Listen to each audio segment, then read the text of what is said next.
The following is a production of DallasCowboys.com and the Dallas Cowboys Football Club. How about them Cowboys? This is the DallasCowboys.com Draft Show.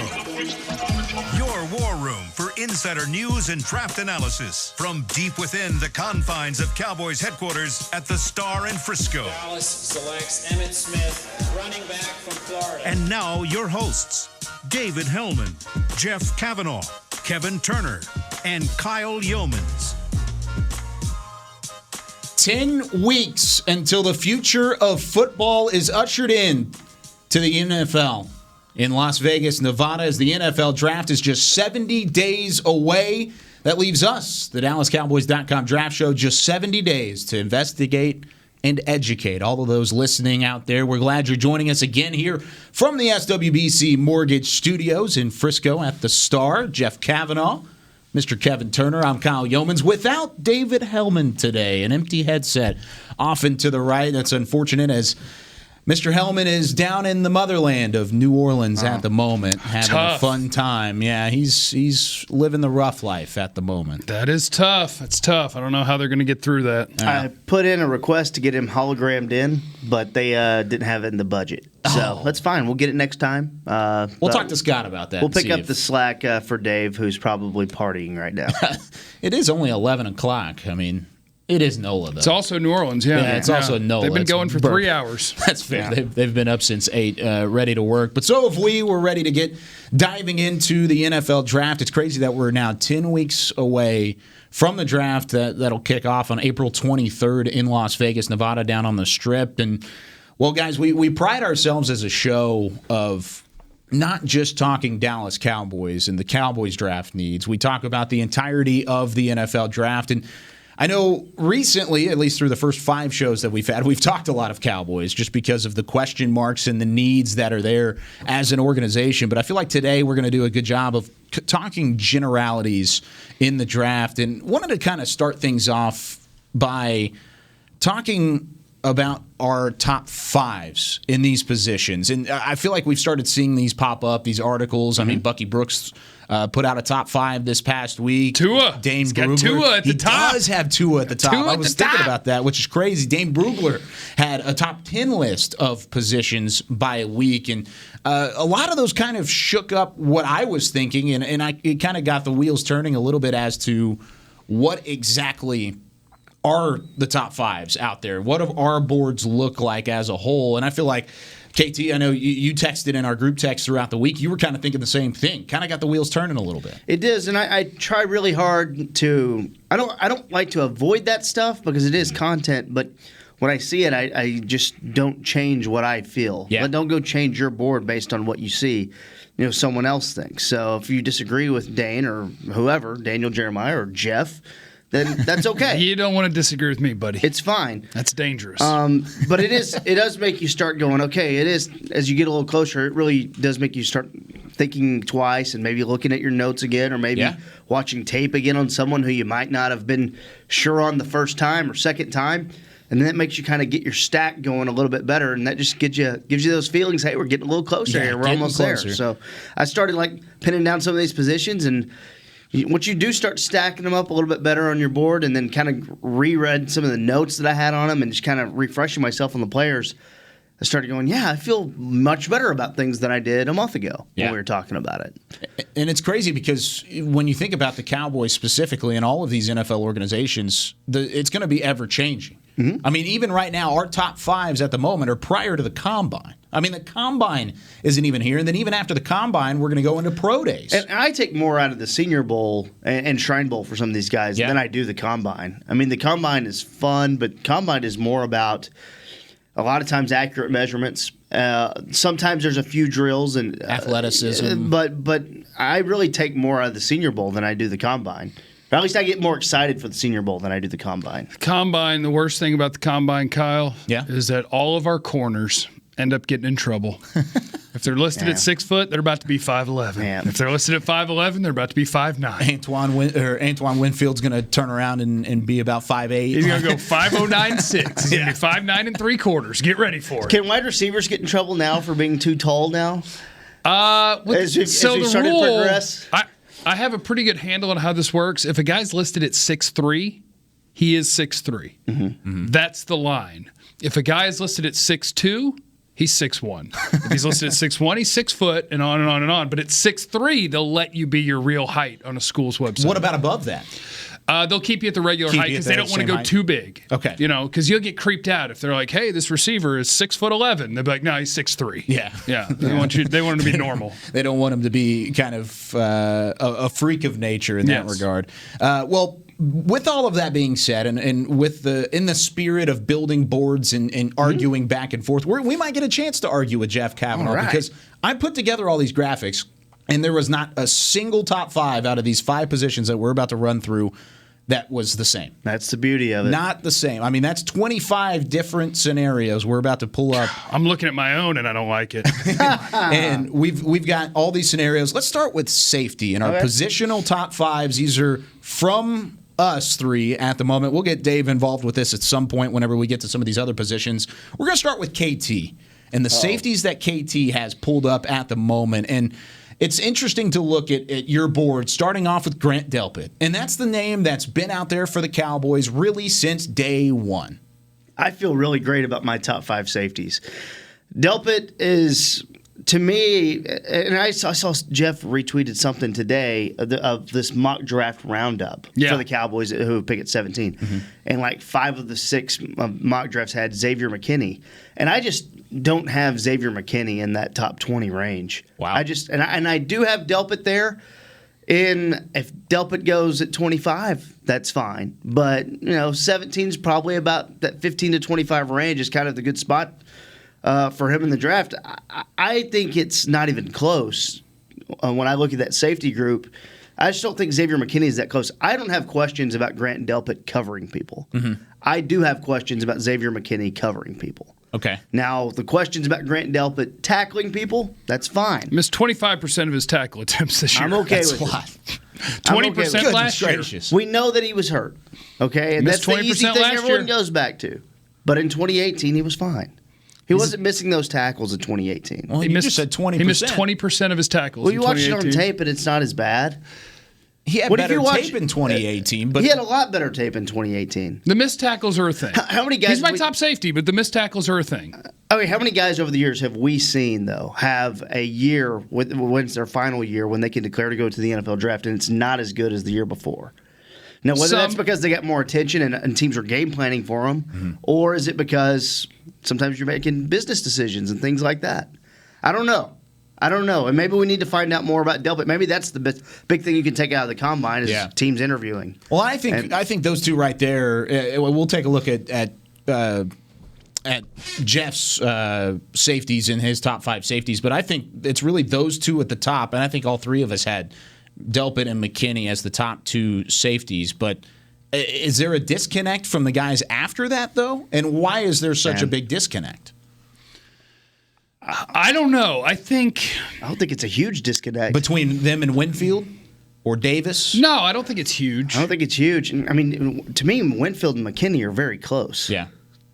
For me personally, and we're talking about size and a little bit of durability issues with Winfield. Okay. That's keeping him from that. I mean, are you guys comfortable with Xavier McKinney covering? Comfortable enough. With his back to the ball? No. But, that probably won't happen much because you're playing him as a strong safety here. Tight ends, running backs, things like that. I'm comfortable with him, but I'm with you. He's not my top guy. Grant Delpit is my top guy. Well, let's look at Jeff's top 5 safeties overall. Oh, man. It is still Delpit up at the top. And, oh, wow. Yeah, that's kind of what I wanted to get to. Why are we highlighting stuff? Yeah, why are we highlighting there's a reason things? why I highlighted that. Why you got Burgess at 4 there? Burgess of Utah. All right. I'm just going to verbatim read the notes. Okay. Go for it. Plays as a 3-deep safety, plays some man from slot. Good athleticism to catch up if he's ever beat. Can run down drags. Even if he's behind on the coverage, dependable, low tackler, everything about him is very smooth, natural mover, understanding of zone concepts, covers running backs, blitzes, plays more nickel corner than safety, nice change of direction, plays with a motor that doesn't cool down, so calm and such a fluid mover while 5 routes are happening around him. A touch undersized, but good player. Did see him fall off a tackle against USC. I like him. I like the coverage aspect. At safety, I think the coverage aspect is so important. And I'll probably be the lowest guy on Ashton Davis, and I like him. But I don't know. I just watching the Burgess film at Utah, he was just a guy that I really, really liked because I think that you can trust him to cover. You can trust him to tackle, not necessarily as a powerful finisher, but a guy that's going to get people to the ground, and I just love his ability to cover. So you're comfortable taking in the second round at pick 51, are you comfortable taking Terrell Burgess? I got him as a 2-3. Okay. So he probably wouldn't be my best player available. Are you comfortable taking Ashton Davis there? Got him as a 2-3. So I'm going to be the Ashton Davis hater, and it's going to make me go back. I've done 2 games of Davis, and I'll probably do 4 or 5 because I want to be, by the time we get there, more confident in the order. And yeah, I knew that would surprise people, but when I watched him, that was the guy I felt better about. And one of the things about Burgess is that he's not on a ton of radars. Now, he was talked about because he was at the Senior Bowl, and he performed well over the course of the week in Mobile. But one thing that I like about him, and that's one of the reasons why I highlighted him, because I feel like this is a guy we can talk about, of being in that first 3 rounds as a legitimate starting contender at safety. He's not afraid to step up and plug a gap when needed. Yeah. And I like that. He plays downhill. He's a solid tackler from the get-go. More of a strong safety, I guess, than free is where I would see him at overall. But I like him as a safety. Now, I don't have him in my top 5. My top 5 goes McKinney first, and I was ready to kind of argue. He wants to fight. He wants to fight. I was ready KT. to argue about it, but I feel much better after you threw out the stat because I didn't know the 2018 stat, the 20% of missed tackles. I didn't know that. I didn't know it, and you wouldn't know it by watching the tape. Exactly, and I wouldn't because he have made so many plays. 2017, he missed. Grant Delpit missed 8 tackles. 2018, he missed 16 tackles. 2019, he missed 20 tackles. So just 4+ this year, and that's where the difference has been made in terms of let's We'll miss some tackles, but hey, I'm here to go get the ball. I also have Kyle Duggar in my top 4 as well. We should talk about Kyle Duggar from Lenoir-Rhyne, which is a Division II school. I also went leap of faith based on Senior Bowl, based on YouTube, like 3 games on YouTube, based on clips that you can find if you just go search the internet. But in my film database, I don't even have any Lenoir-Rhyne games. I've got a couple you can watch if you want. I'm going leap of faith on this guy. Yeah. And that's why I'm glad Jeff brought up Terrell Burgess of Utah. And their names, a guy's left off your list at Texas, Brandon Jones. And there are a few other guys, at safety who might make a little sense a little bit further down the road. But to me, I do think it's a clear top 3. At least at Delpit, McKinney, and Winfield, however you want to order that. And a lot of people have Davis in that top 3 instead of Winfield. And I did at the beginning, and I don't think that anymore. I think Winfield's better. I understand it because you do see it with Ashton Davis sometimes. Like you see that he can instinctually be ahead of the play a little bit. Yeah. And that's what kind of excites me. What worries me about him, like what I really like about Winfield is that he is stout. And what I really don't like about Ashton Davis is he's got kind of an eel-like. He does. He's thin. An eel? Yeah, like an eel. An eel? An slippery. Dude, I'm telling you, his chest is small. It's really crazy. Not that I've seen him with his shirt off or anything, but I'm just like, look at his frame. You go, oh, man. We need to pack on a little bit there. Kind of going back to Kyle Duggar of Lenoir-Rhyne as well, but this is a guy who was named the best defensive player in Division II, but he only played just 7 games this year due to a little bit of an injury issue. Now, business decision. It was a business decision. At the same time, he goes to the Combine, and after making some people look a little silly on film throughout the year at D2, he goes, or not to the Combine, he goes to the Senior Bowl, rather, and he was able to show out one of the best safeties, if not the best safety in Mobile, and that's why I kind of have him in my top 4 as well. You can find Division II players that, okay, so the tape's not going to be readily available. I played at Abilene Christian in 04 and 05, and I played with a guy named Danielle Manning, who ended up being a 10-year starter in the league. He was picked in the second round by the Chicago Bears, and you knew it. On the practice field, you knew it. In the games, you knew it. Just because they're Division II doesn't mean they can't go in the first 2 or 3 rounds and be ballers in the NFL. Legitimate NFL talent, and that's that's one of the reasons why I have him up there in my top 4. Let's stick with secondary, going to corner. All right. I'll start this one out. We'll go the reverse order this time, but all 3 of our top corners are the same, and it's really no doubt about it. It's Jeffrey Okudah from Ohio State. What a guy. I mean, and then once we go from 2 to 5, that's where we start to differ a little bit. Christian Fulton is my second one. I've also got Jeff Gladney at 5. I like what Gladney brings to the table from TCU. Christian Fulton at LSU is my second best corner on the board at the moment. I like it. I like, I'll say I like the order of your first 2. Okay. And then you want to switch it up after that? A little bit, but I know that, that's a list that I think is standard. And I don't mean that as a positive or a negative. I just feel like that's sort of the order that I've kind of seen guys in from different people. We put a lot of faith in what Dane does. Absolutely. And, a lot of other people. My order will be a little bit different, but I also think that it's a really good cornerback class. Yeah. We've talked a lot about, the receiver group is really deep and the offensive tackle. Corner, to me, so far, watching tape is up there. I've got 8 guys in the first 2 rounds, and there could be more. So I don't have Trevon Diggs in my top 5. Okay. I have Okudah. I have Fulton as my second guy. C.J. Henderson at Florida is the third guy. Jeff Gladney at TCU. And then Damon Arnett, Ohio State, is my kind of slept-on guy that I really like. I watched him. I studied him the other day. And Arnett, watch him play Clemson. Yeah. They were going at Okudah. They weren't going at Arnett. Mm-hmm. And I love his ability to play cover 3, to play man defense. Stickiness in coverage, aggressive. I think that Arnett's a really good player that's not talked about enough. And does his size kind of bother you a little bit? He's a little small.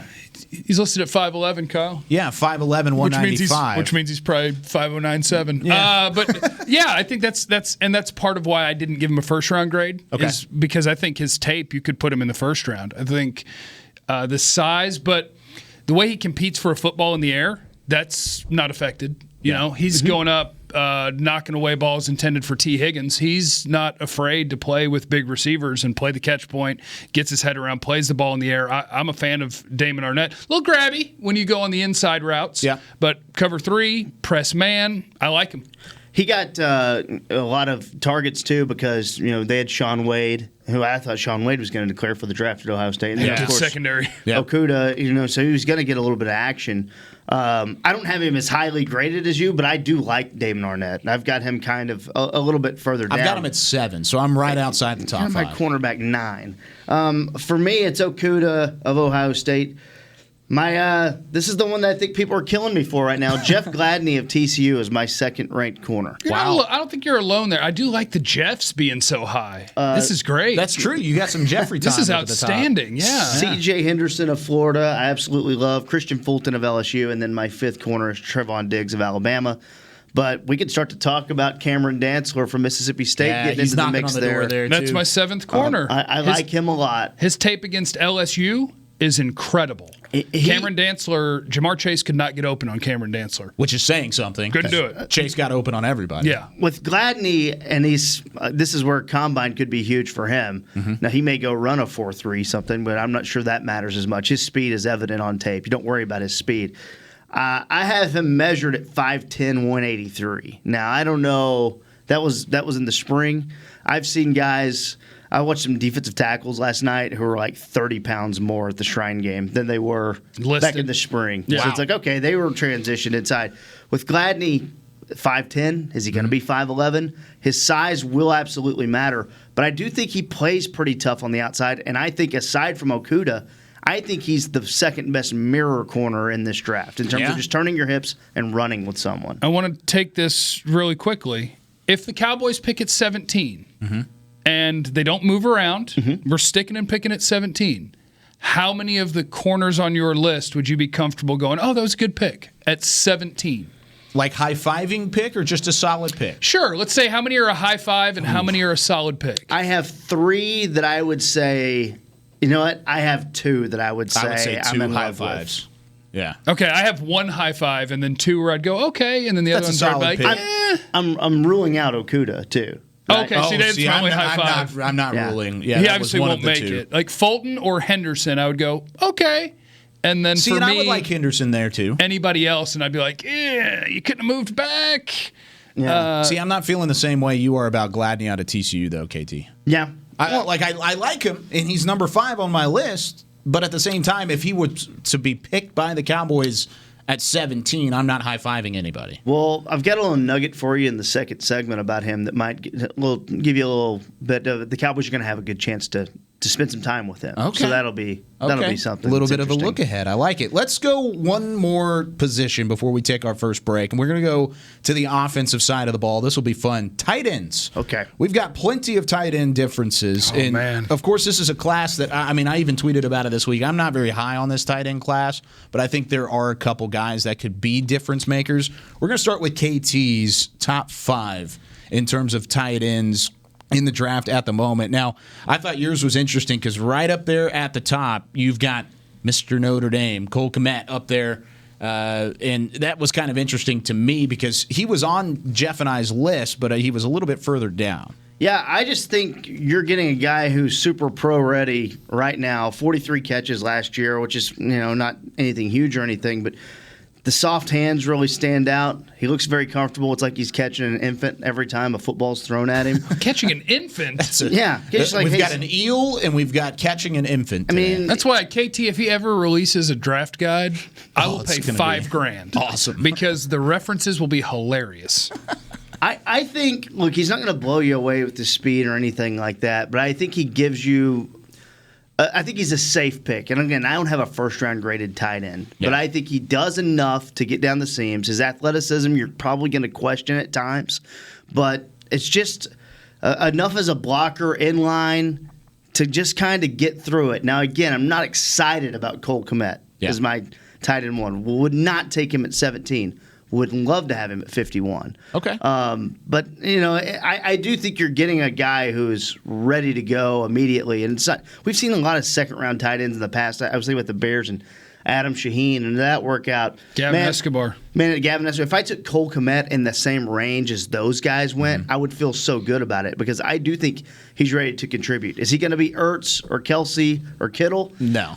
I don't think so. Probably I don't not. know if the athleticism is there. But I do think he can be a threat immediately. I don't think any of us have a round 1 graded tight end. Do you, Jeff? I do not. I didn't think so. Let's take a look at yours really quickly in your top 5. But oh, man. Once again, it's Kmet down at the bottom, but you got Harrison Bryant of FAU, Hunter Bryant, Washington, Troutman of Dayton, and then Bryson Hopkins of Purdue. Yeah, as you can tell here, I don't like having differences from KT because being judged and or shamed are my 2 greatest fears. It's pretty rough. As you can tell, my top 2 guys are more of your big slot players, Harrison Bryant, Hunter Bryant, and they're also the guys with the really big production numbers. Harrison Bryant, Hunter Bryant, I think both were over 900 yards. Harrison is actually the one that I liked better, and I may be alone on having him as tight end number 1, but he was over 1,000 yards last year. Huge production. Love the speed. Love the balance. Big threat. Slot fades, outs, corners, crossers. He did have a couple of drops against UAB. He also made a circus catch in that game. Yes, he did. Then he Good caught Lord. a short crosser and got destroyed and didn't mind. Yes. Still made a hands catch.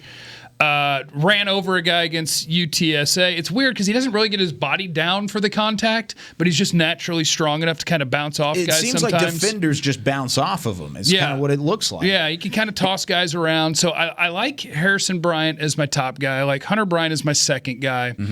And then Troutman at Dayton is my third guy. And I'll readily admit that Cole Kmet, I think, today would be a better NFL player. With Troutman, you're looking at, he's a freak. Yeah. I think he's a really big, strong, tough. I don't think he really knows what he's doing, but I think somebody will pick Adam Troutman in the mid or back second round. With a wingspan of almost 78 inches, and then not even that, but he's athletic at the same time, and he can run. Yeah, I do worry a little bit about those kind of guys, though. I have Troutman as a third-round guy. Because to me, that's where I would take the risk of watching when he's in line. They snap the ball, and when he's coming off the line, he's basically just plowing into whoever's trying to play bump and run. And then whenever he gets through it, he gets through it. There's nothing technique about it. It's just, I'll just start running. And it's like if that doesn't work out at the next level, you're going, real quickly. And that's why the tight end is a position that I will readily admit I'm happy to get rid of on my offense. Like we can get some big wide receivers. That's or why whatever. I'm picking the big wide receivers here, and that's why, and that's kind of why I had Kmet at number 1. Yeah. Is because in that position, I'm kind of going just something safe. Because I might not have any use for you in my offense. And that's a good transition because I'm the same way with my top 5 because at the top of mine, I've got Hunter Bryant. You talk about a smaller tight end who can do everything for you, who's basically a wide receiver. I mean, the guy he's in the backfield. He's in the slot. He does everything, or at least he did everything for Washington at the time. Then I've got Kmet as my second. Harrison Bryant, once again, like we just talked about, another one of those do-it-everything guys. And then I've got Thaddeus Moss in my top 5. I've got him at number 4 from LSU. Adam Troutman kind of rounds things out at number 5. See, what's going to be really interesting, and the Combine might help some of these guys. Not that the 40 is end-all, be-all at all. Yeah, well, I want to know what Thaddeus Moss runs it in. I agree. Because I'm waiting on his 4.8. Well, I want to know what Cole Kmet runs. I want to know what Hunter Bryant may go run a 4.58. Yeah. You know, Harrison Bryant may go run a 4.65. Yeah. You know, is Cole Kmet going to be in the 4.8s? Is Thaddeus Moss going to run a 4.9? Yeah. Watching Thaddeus Moss.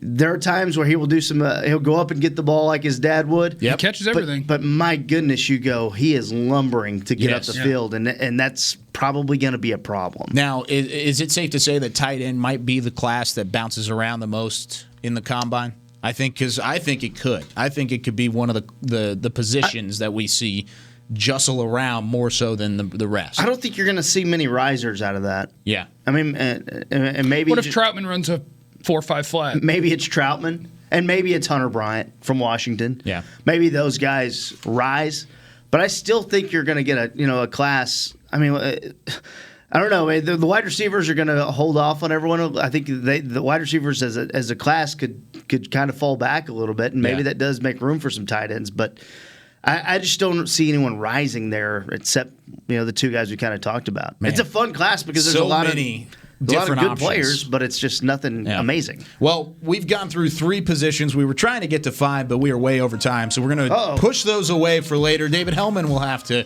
come chime in a little bit on some of those other positions, but when we come back, we'll give you our newest edition of Twitter on the 20. Send in your questions to the Draft Show. We'll be back in just a moment.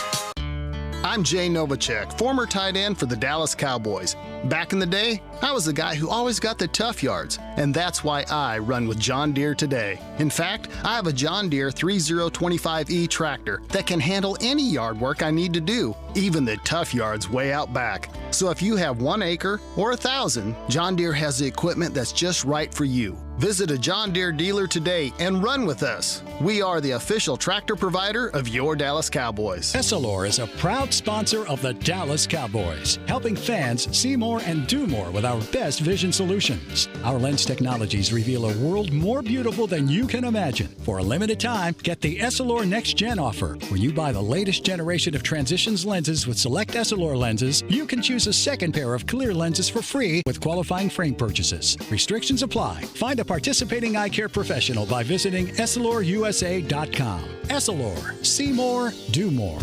Want to use what the pros use? How about the official men's skincare brand of the Dallas Cowboys, Jack Black? Right now, you can get the Jack Black Starter, a curated collection of Cowboys locker room favorites for just $10 with free shipping. The starter includes 4 Jack Black skincare favorites, plus a full-sized intense therapy lip balm. Go to getjackblack.com/Cowboys and use the code word TEAMJB. That's getjackblack.com/Cowboys. The Jack Black Starter, $10, free shipping. Your new apartment's big. Such a great deal. It's okay. Just okay? What's not to... It's right above the subway! Well, I bet you don't even notice it after the... That's my neighbor, Angus! A deal that's just okay is not okay. Get a great deal with America's Best Network. Come into an AT&T store to find out how to get one of our popular smartphones for $0 down. Based on GWS One score, September 2019. This is the DallasCowboys.com Draft Show. Back here from the Star in Frisco, the SWBC Mortgage Studios in the DallasCowboys.com Draft Show. Time now for some Twitter on the 20. Twitter on the 20. Yeah. Caden's back there. He's on top of things. He's like he's never skipped a beat. But we've got some Twitter questions to get to. Jeff Cavanaugh, Kevin Turner, Kyle Yeomans. We continue to roll on here in episode number 6 of the Draft Show. We're going to start things off with Jeremy. Jeremy recently saw a Dallas Day article with several interesting names you've all mentioned in the past. If you could only have one Dallas Day prospect, who would it be and what realistic round? Holy cow. Okay, let me give you guys some names of guys that are eligible for Dallas Day. Jeffrey Okudah is eligible for Dallas Day. There's my guy. James Prochet is eligible for Dallas Day. SMU. Jalen Rager. TCU. Laviska Shenault. He went to DeSoto. Justin Matabike. He went to McKinney North, I believe. Yes. Jeff Gladney. TCU. Devin Duvernay. Saxey. Yeah. Ross Blacklock, TCU D-tackle. Eno Benjamin, the running back from Arizona State. He was a Wiley East product. There are sorry guys. Mason Fine. North Texas. Quarterback of North Texas. Is that who you want? No. Never forget. The guys who are eligible to be Dallas Day, it's a ridiculous list. So they could use their 30 visits on a lot of people, and then they could get an extra 10 first-rounders on Dallas Day to swing through if they wanted to. Did you put Jalen Rager in that list? Yeah. Okay. Yeah. So I guess ideally, if I could have any of them, I'll take Jeffrey Okudah at 17. Thanks. That would be nice, right? There's another name I want to throw out just because it's there. The Cowboys are really they're 30 visits. You're right, man. They can pick and choose and kind of spread this thing out, which is what we've been kind of wanting them to do. Except if I were one of these guys, like if I were Jalen Rager and they're like, "Hey, we want you to come to Dallas Day so we can save a visit," I'd be like, "No, I'm visiting by myself." Yeah. If you want to talk to me, I'm not forefront of this. I'm not coming with 50 dudes. Yeah. I'm going to come to the facility by myself for my visit. Extend the invite then, and then decide if you want to invite him as a top 30. Because you might not be picking any wide receivers in the first 3 rounds, and you may want to. Hey, don't do that to me. I'm trying to get Jalen Rager on this team.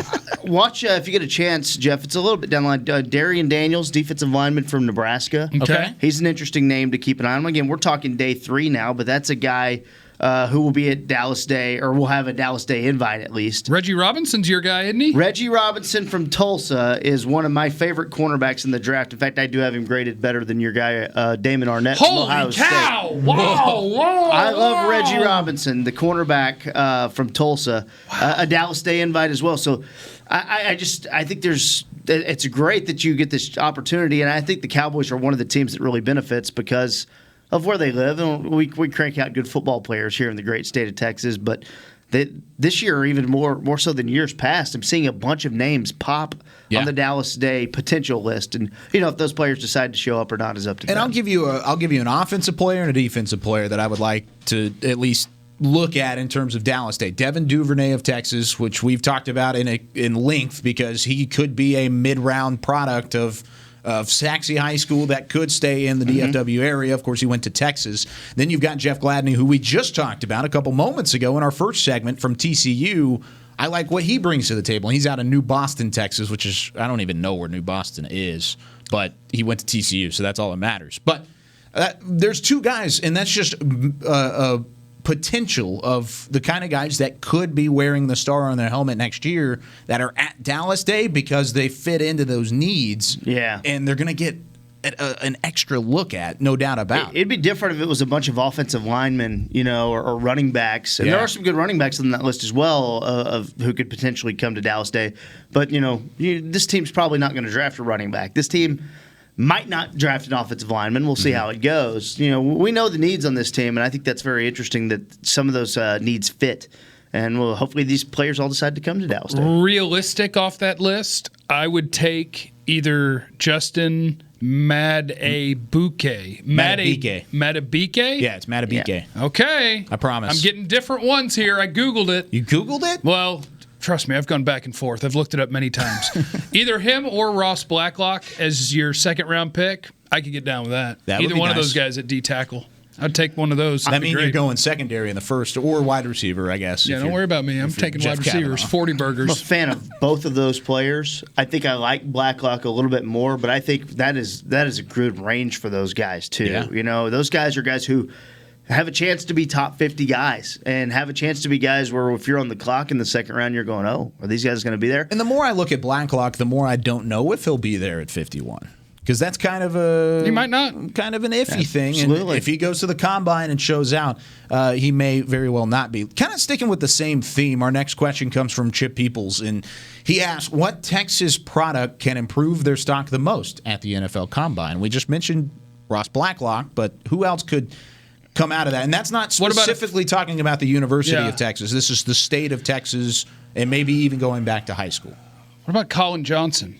Colin Johnson. What if Colin Johnson runs a good 40 and good agilities at 6'5" or 6'6"? If he burns up to 40, I think that could help him a ton. How's he going to look in the gauntlet where he's running laterally across the field, turning his shoulders, turning his hips to catch footballs? Is he going to labor in his routes? Is he going to turn a little bit and kind of have that Des Bryant motion? And I'll say the same thing to a little lesser extent to Baylor wide receiver Denzel Mims. How is he going to look laterally across the field? I like his tape. That's my favorite drill that the wide receivers do at the combine is the gauntlet where they just run across and they have to turn their catch a pass, drop the ball, catch a pass. And you get to get a good look at their hands, but also you get a good look at how they turn their hips and turn their body and their awareness and how quickly they react. And I think that's one. James Prochet from SMU is another wide receiver who needs to go run well. Quite frankly, I think he needs to go run well. I think people have a little more faith in Devin DuVernay. I know I do. And moving away from the wide receiver position, I don't. Nothing's really jumping out at me. I guess in Texas, I'm trying to think of. Josh Jones of Houston. I was thinking Josh Jones, left tackle. He was a Senior Bowl guy. He may go run the fastest 40 of offensive linemen. He's athletic, man, and he moves laterally really well. And I think he could potentially benefit. Another guy that's not a wide receiver, Eno Benjamin out of Arizona State. But kind of talking about Josh Jones, sticking with that, I mean, we're not really looking at these offensive linemen as a Cowboys organization at the moment, but this is a guy at the Senior Bowl that was throwing punches, man. Yeah. I mean, he was mauling defensive linemen, and really a defensive line class that was impressive throughout the week in Mobile. I just think he moves so well on tape, and it reminds me of some of these left tackles or right tackles, whatever they're going to play in the NFL, usually comes to how teams are, how they need them at the point. But I just think we've seen some stiff guys taken in the top 15. I remember Eric Flowers will always jump at you from New York, and it's easy in hindsight to say that. But I remember we said it at the time. We were all going, huh? And I think of Colton Davis from UCLA, though, who also was a little different. He was a guy, or Colton Miller, I'm sorry, from UCLA, who the Raiders took at 18, and he was a guy who moved really well but didn't have the power. I think Josh Jones is more than just a good mover. Andre Dillard is a guy from Washington State last year who went in the first round. Mm-hmm. And he moved really well but also showed you the strength. And Josh Jones shows you enough strength on tape to make you go, okay, now there's some times where there's technique fumbles and his feet are kind of bad. Yeah. You worry about that a little bit, but I mean, I don't have any problem with him, sneaking into the back half of the first round if that were to happen. One more name to answer Chip's question before we move on, but what about Courtney Davis out of Texas A&M? Kind of going back to wide receivers. This is a guy that was kind of a last-minute addition to the Senior Bowl roster. Played semi-well. I mean, he held his own throughout the week in Mobile. He wasn't the best receiver there. I think Denzel Mims might have taken the cake on that one. But I think Courtney Davis, if he goes out and runs really well at the Combine and puts up some numbers, he could potentially go from a late day 3 guy to late day 2. He's going to run well, and for a bigger guy, too. I mean, 6'2", 205. At least that's what I have on him right now. He's going to run really well at the Combine. I think he's going to run like my springtime on him was a 4.53. I mean, I think he's going to run. You watch him on tape, you're going, okay, that's faster than that. Yeah. So I think he's going to be a low 4.4 guy, and he's really good after the catch. That's where he wins. Just get the ball into his hands. Does he always catch the ball with his hands? Does he have some drops? He absolutely does. He's got some inconsistencies that make you nervous. I have him as a 4th round grade. Kind of a day 3 guy, early day 3. I've got him as a 5th round grade. Because you see the explosiveness after the catch, big catch radius, big target for the quarterback.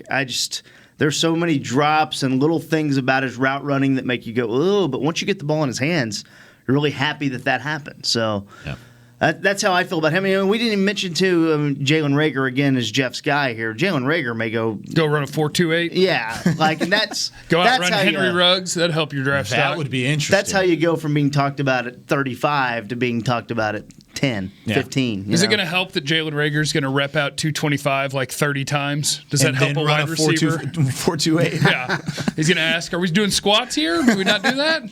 Put 800 on. Oh, man. Let's move on. Next question comes from Jack Parsley, and Jack asks, could you see the Cowboys addressing backup quarterback in this year's draft? If so, where? With Dak making big money next season, I'd like to have a quality backup who's cheap for the next 4 years. And also, not to mention, Cooper Rush's contract is up as well. So quarterbacks go so fast. They do. And this year, quarterback. I mean, yeah, outside of the top 5 quarterbacks, and then I would maybe throw in Jalen Hurts because I'm actually interested in that, backing up Dak, not as an NFL starter, but as a guy who has similar positive traits coming out of college. In college too. Yeah, I'm interested in that if I can use a 4th round pick on him. But I don't too big of a name though with this organization and with a guy like Dak Prescott bringing in a name like Jalen Hurts. I mean, if it is, I think that would be a problem with your starting quarterback. I'd be like, wait. We're worried about who's behind us? Yeah. I don't think anybody should be, and I don't think Dak would be. Heck, sell some backup jerseys. Jerry will love it. I am interested in Eason from Washington as another name, but after that... Yeah, and then he's going to go in like the top 40, and you're going to be like, oh, what? What are we doing? He shouldn't be going in the top 40. Right. You know what I would do?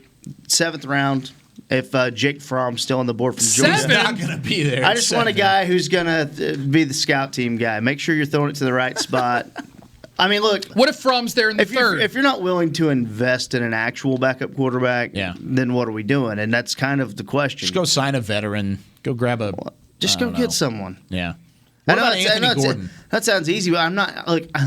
If my quarterback gets hurt, I'm probably screwed. Okay? It's a luxury. If my quarterback gets hurt and I find a way to survive. I hear you, Tom Moore. If you're going to do that, if 19 goes down, we're effed. We don't practice effed. Exactly, and that's the dude. That's the story, 18? Right? It was Peyton Manning. If you're going to pay your quarterback too, that's the story. Yeah. Right? If you're paying your quarterback, well, I'm not going to be able to invest much in a backup quarterback. It's fine. I'm not going to do what the Saints did. So you're back Dez. He's got a big arm. You think the Saints, let's be honest, you think the Saints, I know Teddy had to play this year. Yeah. But you think the Saints were happy about not having that extra $10 million of cap room to go get another offensive weapon this year? That's true. They could have done that. Been able to do that. I don't know who that weapon would have been. You think they would rather have that extra weapon or the 5-0 they went with their backup quarterback? Could Taysom Hill have gone 5-0? No. Does Sean Payton think Taysom Hill could have gone 5-0? No, or he'd have played him. Yeah. He played less when Teddy was playing than he did when Breeze was there. Yeah. Taysom Hill was rooted to the bench. But he's a franchise quarterback, guys. Yeah, shout out to that special teams coach who I knew exactly what he looked like before I even looked him up. You tell me Taysom Hill throws it better than Lamar Jackson, I know a lot of things about you. I promise. So, KT, you're saying you would rather spend those latter round picks on other needs than potentially backup your quarterback. Might be wide receivers. You might just load it up with wide receivers. Well, I mean, in this class, maybe. What's going to be there for you in round 5? Yeah. Is there going to be a good player?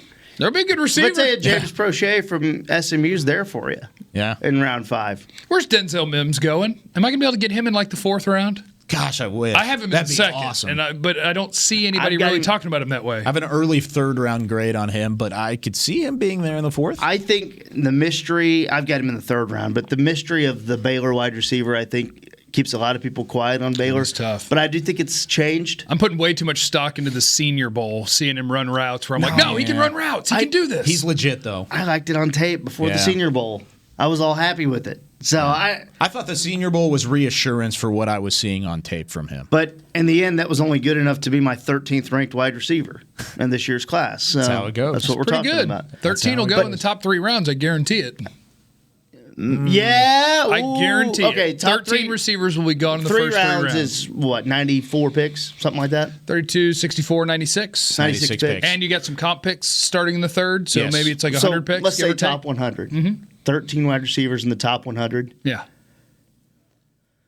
Oh, man, that's going to be a good Vegas over-under. Oh, dude. How many receivers go that early? Over. I think it would be over, too. First round, if you set it at Judy, 13? Lamb, Judy, Ruggs, maybe Rager and Chenault. You're going to have 5 in the first round. You Give or didn't even take. throw T. Higgins in there Maybe either. T. Higgins. You're getting 13 in the first 3 rounds. You're getting it. You're getting it. That's interesting to think about. Yeah, lots of wide receivers out there, and it'll be interesting to see where the Cowboys go in terms of if they could back up their quarterback in the draft. But it looks like maybe that's not necessarily the best option out there. Our best option is to take a quick break. Jefferson, Hill. When we come back, we're going to finish up some this Pittman. or that from last week. We've got 4 scenarios. Who's the better player? We'll tell you when we come back on the DallasCowboys.com Draft Show. Since 1865, Stetson hats are American-made with pride right here in Texas. And Stetson is proud to be on the field with America's team. Want to show your Texas and team pride too? You can. By purchasing your own Stetson, you can look just like how the flag guys do on field at every home game. Stetson hats, the official crown of all self-respecting Cowboys and your favorite football team. Get yours today in the Stadium Pro Shop or at Stetson.com. Your new apartment's big. Such a great deal. It's okay. Just okay? What's not to... It's right above the subway! Well, I bet you don't even notice it after the... That's my neighbor, Angus. A deal that's just okay is not okay. Get a great deal with America's Best Network. Come into an AT&T store to find out how to get one of our popular smartphones for $0 down. Based on GWS 1 score, September 2019. Essilor is a proud sponsor of the Dallas Cowboys, helping fans see more and do more with our best vision solutions. Our lens technologies reveal a world more beautiful than you can imagine. For a limited time, get the Essilor Next Gen offer, where you buy the latest generation of transitions lenses with select Essilor lenses. You can choose a second pair of clear lenses for free with qualifying frame purchases. Restrictions apply. Find a participating eye care professional by visiting EssilorUSA.com. Essilor. See more, do more. So, you're shopping, and that's when you see it. Aisle 23. Dr. Pepper stacked from top to bottom as far as the eye can see. The phrase too good to be true comes to mind, yet there it is. A rich, delicious Dr. Pepper paradise. Wait, did that can of Dr. Pepper just open itself for you? They all are. As if to say, so nice to treat you. And even though it feels weird to talk to a can, you pick one up and say, it's so nice to be treated. Dr. Pepper, so nice to treat you. This is the DallasCowboys.com Draft Show. One final segment here from the Star in Frisco. Glad you're with us here on the DallasCowboys.com Draft Show. Kevin Turner, Jeff Cavanaugh, Kyle Yeoman's with you. And guys, we were talking about that over-under in terms of wide receivers in the first 3 rounds of the draft. 2019, there were 13. 2018, 10. 2017, there were 14, or right at 13, actually. Yeah. So we've had over, we've had under, and we've had a push in the past 3 years. So the Vegas in terms line, of 13 over under. I'll set it at 14 and a half. 14 and a I half? think there will be at least 15. I'm upping my number. There will be at least 15 receivers in the first 3 rounds. 14 and a half, so you can take the over. Yes, 14 and a half. Okay. It's the over under. Okay, there you go. Interesting. And I think it'll be probably over that as well. Just with a class like this, I think there's probably going to be a run of that early on. My football team would be terrible because I'd have 11 receivers active on game day. No defense. Everybody would be so confused. Yeah. I'm looking at my wide receivers 16 through 20, though, right now, and I'm going, man, I'd like to have that. That'd be nice, the third round? wouldn't it? Quintez Cephas from Wisconsin is my wide receiver 16, and he's my Michael Gallup comp. Nice. Without the production. Okay. Oh. But on the field's who looks like to me. Van Jefferson of Florida. Yeah. Wide receiver 17. Wide receiver 18, Colin Johnson of Texas. He's at 18? Brian Edwards of South Carolina, wide receiver 19. Just load up. And then James Prochet of SMU, wide receiver 20. Wow, that's unbelievable. Well, while sticking with the wide receivers, we'll talk about a pair of them here coming up in just a little bit. But, KT, you had some this or that last week where we played GM. We were building our board. We just showed you a couple of our boards, but we're going to continue building these off of some of the scenarios that you had last week. And you had a pair of really highly rated running backs to start us off this week. Yeah, let's talk about that. I am interested. We haven't talked a lot about the running back position because, the Cowboys signed Zeke to that big contract. My this or that for the running back position, I want you guys to not look at your team, just pick the best player. Who do you want on your team? Is it J.K. Dobbins of Ohio State or is it DeAndre Swift of Georgia? Now, those are my top 2 rated running backs. Mm-hmm. I know that's not what the world may think. Jonathan Taylor of Wisconsin might deserve. Why are you hating on Zach Moss and Clyde Edwards-Helaire? Zach Moss of Utah. Clyde Edwards-Helaire needs Clyde some Edwards-Helaire of conversation. LSU. All those guys are in the mix there. But this is my this or that for today. J.K. Dobbins of Ohio State or DeAndre Swift of Georgia. I have to tell you that I'm doing this only off of live viewings, as I have not studied running backs yet. I'll expose my own ignorance, and I will tell you in live viewings. Well, you cover the Cowboys for a living. That's right. And they're not.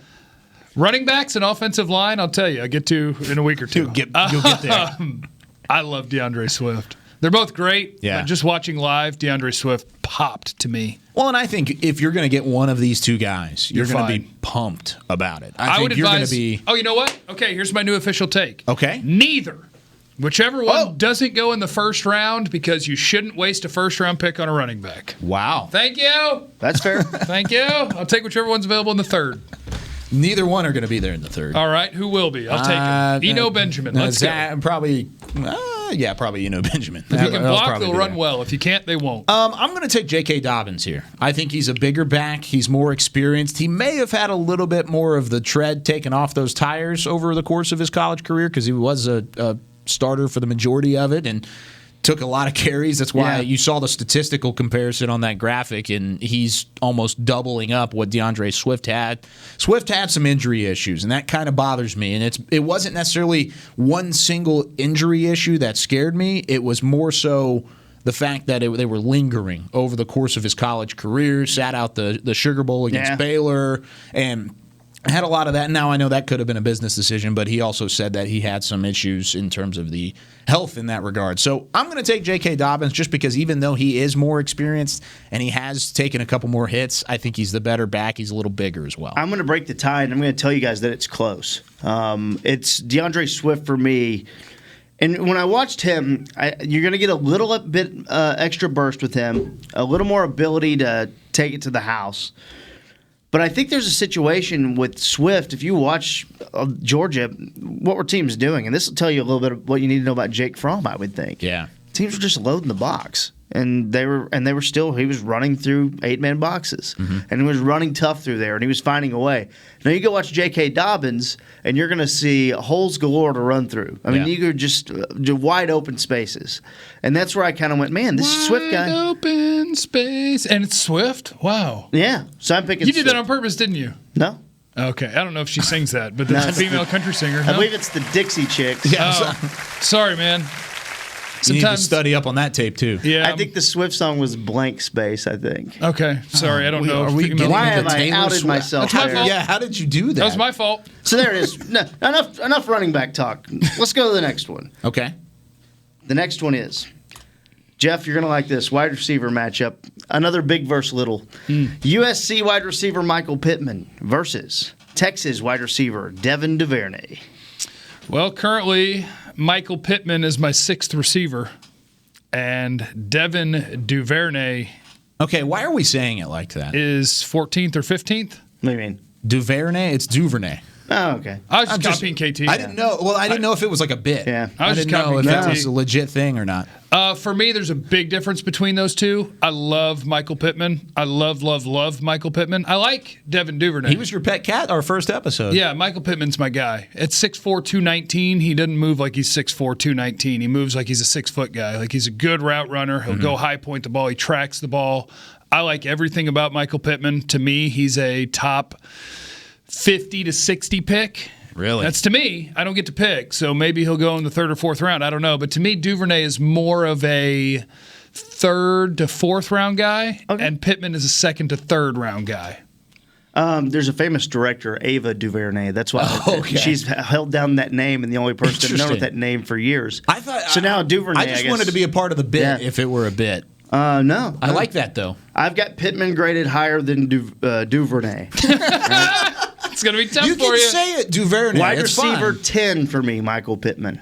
What is Duvernay? Wide receiver 11. Oh my! And that's why you picked it. Yeah, That's and why then right behind them, a guy we haven't talked about, John Hightower of Boise State, and we know this team likes picking Boise State guys.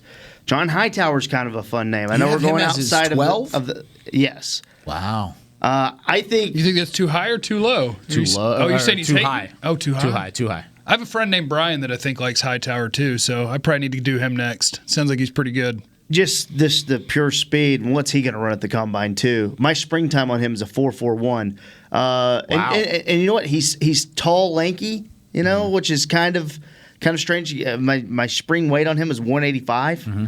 So we'll see what that checks in at the combine. I'm very interested to see his measurements. 6'1" is the height. He plays like some of these little slot guys, these separators who can get open. And you can do a lot for him. What I wrote on my notes is that he also has return ability. I wrote that he's shifty and he is a versatile pawn for the offense. You can use him in motion for jet sweeps, a pawn, slip screens. Pawn's the weakest piece on the board. I don't know. Not just like a pawn. It's just something in your arsenal. Okay, there you go. Yeah, but bishop, rook. A queen. I don't know. He will be a rook. Yeah, how about true. just wide receiver for the offense? There you go. I'm going to pick Duvernay here just to kind of break up the monotony here. You would, Kyle. The guy has unbelievable hands. He runs routes very well. And one thing about Duvernay, and this might go against my point, but I'm going to say it anyways. Whenever watching film on Duvernay, it almost looks like he's not going 100% when he's running routes. Specifically, I was watching the Kansas State game. He had a pretty nice game. I think he had over 100 yards, and I think he had like 11 catches or something like that. And in the Kansas State game, it seemed like Duvernay was almost going 80%. Like it seemed like he was kind of gliding, and he made it look effortless. That's kind of what I'm talking about. I feel like the Big 12 is so much zone, and maybe that I ding guys for that, where it's like, I want to see you torching people who line up in front of you, who will challenge you and press up against you. Yeah, and I see that, but he still has separation. He faced man-to-man in the Senior Bowl practices, and he fared quite well in the middle of it. He's a slot burner. I'm interested, kind of how you're interested at Hightower, Boise State, and how he is going to end up being measured at the NFL Combine. I'm excited about seeing Duvernay and what he runs, and I want to see the cone drill. I want to see all of it and see exactly what we have with Devin Duvernay, because right now when I watch film, I see a guy who doesn't drop passes, which as a Cowboys fan, I'm a little scarred by that at the moment. And I like the guy who has the security of catching a ball. And at the same time, I also like the fact that maybe we haven't seen all of Devin Duvernay at the moment, and maybe we could. Oh, I like that. I think it's close. Yeah. And again, this type of thing will come down to what teams need. Next one is edge rushers here. Nice. Well, this or that action. Boise State defensive end Curtis Weaver going up against Tennessee defensive end Darrell Taylor. Man, I feel like you stole this off of my board because I have their tags touching. Interesting. In the third round. Generally, if they're in any type of this or that situation, I have them touching as well. I have them touching in the fourth round, though. I've got a couple people in between, so we're fine. I have Taylor. I got Taylor just ahead of Weaver on my board. The production that Weaver's had is incredible. Both of them have pretty good production. I hate with Weaver. What I don't like is the level of competition. Just the fact that he's a Mountain West guy as opposed to SEC. I'm watching him just literally run around. He did that a couple times. He's just running around guys. And with Taylor, I'm watching him in the SEC at under 260 pounds, be stout enough to kind of stand up to and manhandle offensive tackles. I like Taylor a little bit better, and I'm open to being wrong on Weaver, but his production, I discount some of it because I've just seen him just running circles around guys who aren't going to be playing football anymore. Okay. You know, my situation with Taylor is, I have Taylor's who my pick would be just because of I do think he's a little bit more athletic than Weaver. With Taylor, my concerns are he just ran so hot and cold. When you're watching some of these games, it's like, okay, there's a big stack of production, and then there's nothing for 3 quarters. Yeah. And then you branch it out to a season, and you go, well, there's a big stack of production, and there's nothing for 3 or 4 games.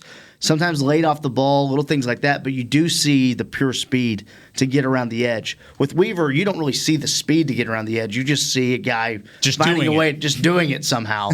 And that's kind of Darrell Taylor's primary pass rush plan. Yeah. Attacking the outside shoulder of the tackle, and every once in a while I'll flash inside, but I'm going to use my quickness to win.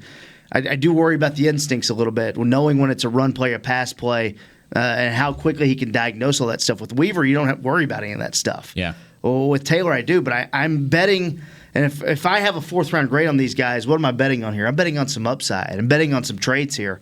And that's why I have Taylor just ahead of Weaver. But I could see if you're a front office, you may have the conversation and go back and forth with your buddies going, man, this is a safe thing right here. This Curtis Weaver guy from Boise State, he can be my backup defensive end right here. Yeah. I could give him some snaps. And I could say, well, Darrell Taylor, I might be able to convert into a starter one day because the upside is incredible. So Darrell Taylor wins by a skosh here.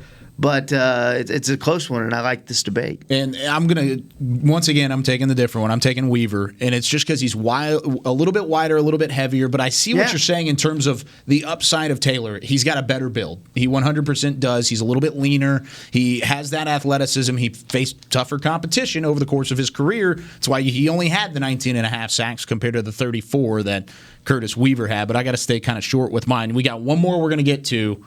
Right now, cornerbacks. Who you got? Yeah, this is going to be fun, right? It's Mississippi State cornerback Cameron Dantzler against Auburn cornerback. No! You okay?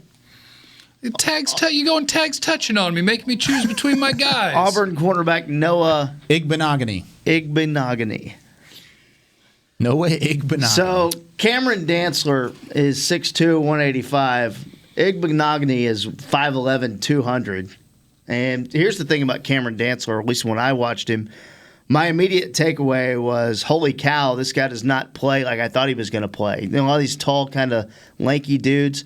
Now, he's not going to come up and help out on the run a lot, but like he's not getting pushed around during the route like a 180-pound guy would. So I thought his play strength was really good. He allowed under 500 yards, in 2 straight years at Mississippi State in the SEC, which now some of those schools that you're going up again are flinging it around a little bit. Mm-hmm. I just think he plays stronger than 180 pounds. I think he does a good job working through contact.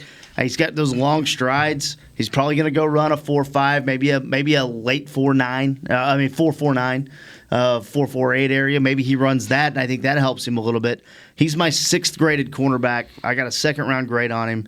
I just love the quickness and long speed that Dantzler has and the length. I take Dantzler by a sliver. Really? I have Dantzler as my 7th cornerback, and I got Noah as my 8th quarterback. Mm-hmm. I couldn't get over how good his tape was against LSU. Yeah. Dantzler against really LSU good. Was so good. Yeah. And Igbenogany, I lost it, but he also had incredible tape. I love both of them. They're my 7th and 8th corners. And I barely go Dantzler. I feel okay about it. I barely go Dantzler, but Florida and Minnesota tape on Igbenogany, I loved him. Do you worry about Noah Igbenogany from Auburn? Do you worry about him being just kind of being new to this cornerback thing? He does seem a little raw. Well, he was a wide receiver, and he transitioned to cornerback, and he was really good. But that happens all the time. Man, I think that it does happen sometimes, but I just think cornerback is a position where technically you got to be on, all the time. And with Dantzler, you see that a little bit. Dantzler didn't play like an awkward 6'2" cornerback, and that's sometimes you see that with those taller guys. He's twitched up. He's twitched in your up, real ready estate. to go. Yeah. So I have Dantzler as a better player on my board, but I'm going to throw a wrench into things, and I think Igbenogany is a guy who could or is more likely to end up on the Dallas Cowboys, and I'll give you a reason why. He returns kicks, and he returns them well. Yeah. Averaged over 28 yards per return this year. He had at least a 96-yard touchdown run in each of his last 2 seasons, and he's good at any kick return, punt return. He did both for Auburn, and he was good at That's why I'm trying to get Rager 21 yards per punt return last year. That'd be fun. Mm-hmm. There's something too I want to mention about Dantzler too, though, and this is maybe helps give him the edge. Yeah. It helps if you're that much taller, but do you play 6'2"? And we'll see what he measures in at the combine. But there's also in zone coverage. There's a couple plays where he's floating in zone coverage, and he's able to get his hand on a ball that a 5'11" guy, quite frankly, wouldn't get his hand on. Don't you take shots at Igbenogany. He might jump 48 inches. He might. He's probably going to be 5'9" at the combine, like we talked about at the top of the show. Short, yeah. Yep, that's okay. But short daddy. Man, these this or that's are tough, KT. Well done. Yeah. Both last week and this week as well. But that's going to do it here for this week's episode of the DallasCowboys.com Draft Show. Dave Hellman will be back next week as he's done in New Orleans. Jeff Cavanaugh, Kevin Turner will be here as well with myself, Kyle Yeomans. We'll preview the NFL Combine and get you set for Indianapolis next week. Thanks for joining us this week on the DallasCowboys.com Draft Show. Hold it. This has been a production of DallasCowboys.com and the Dallas Cowboys Football Club. How about them Cowboys?